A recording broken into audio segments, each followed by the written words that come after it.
Hindi ko kayo ng mga batiko sa Itbulaga. Like, bastos si Joey, si Vic,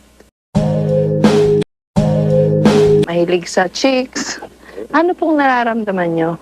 Well, hindi mo you cannot please everybody. Pare. Di mapaligid, may tumawa sa pangalan ko. Isang Sinabing bastos si Joey. Totoo naman eh. di mapaligid, Totoo naman eh.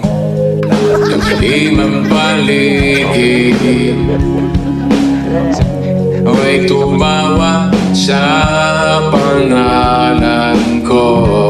Hindi ko kayo ng mga batiko sa Itbulaga. Like, bastos si Joey,